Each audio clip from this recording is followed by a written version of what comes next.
राजन, आपने मुझे 2 वरदान दिए थे। आज मैं उन्हें मांगती हूँ। पहला वरदान, भरत अयोध्या के राजा बने। दूसरा वरदान, राम को 14 वर्ष का वनवास मिले।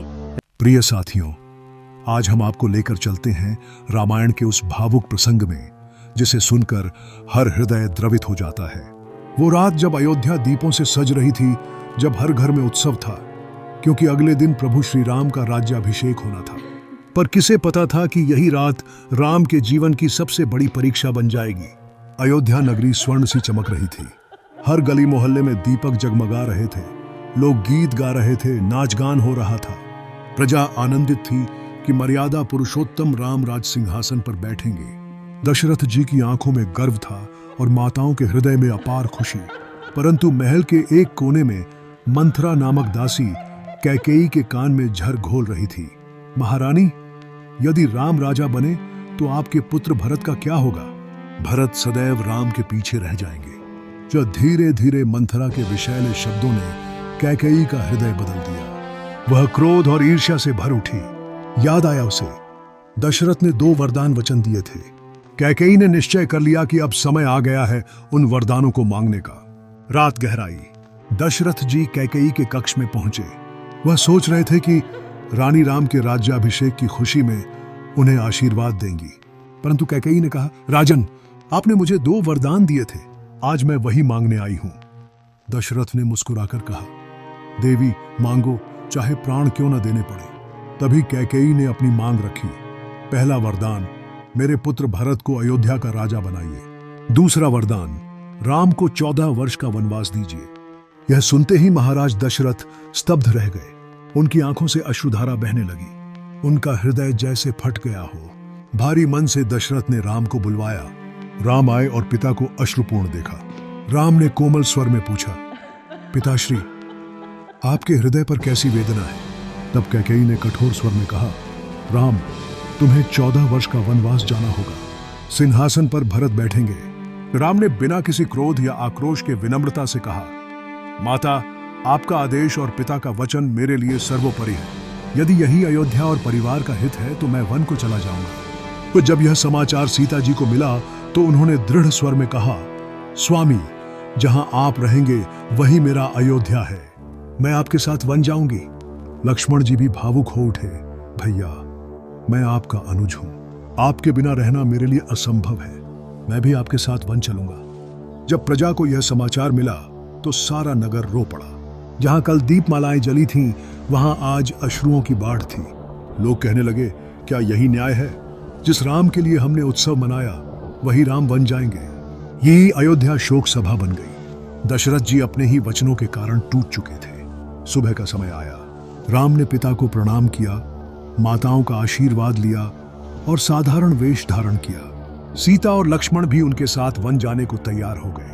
तीनों रथ पर सवार होकर अयोध्या से बाहर निकले। प्रजा उनके पीछे पीछे रोते हुए चली। राम ने हाथ उठाकर कहा, प्रिय अयोध्यावासियों, हमें आशीर्वाद दीजिए। 14 वर्ष बाद हम लौट कर आएंगे।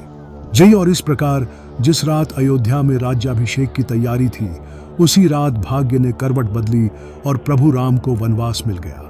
मित्रों, यह प्रसंग हमें सिखाता है कि धर्म और मर्यादा का पालन करना ही सच्ची महानता है। राम ने अपने पिता के वचन की रक्षा के लिए सिंहासन छोड़ दिया। यही कारण है कि आज भी हम उन्हें मर्यादा पुरुषोत्तम कहते हैं। ये राम, सीता और लक्ष्मण साधारण वस्त्रों में रथ पर सवार होकर अयोध्या से निकलते हैं। अयोध्यावासी उनके पीछे पीछे रोते हैं। नदी के किनारे किनारे वनपथ से गुजरते हुए वे तमसा नदी के तट पर रात बिताते हैं। लोग कहते, राम, हमें छोड़कर मत जाओ। पर राम समझाते हैं, प्रिय अयोध्यावासियों, लौट जाइए, यह मेरा कर्तव्य है। राम जब गंगा के तट पर पहुंचे तो वहां निषाद राज गुह ने उनका स्वागत किया।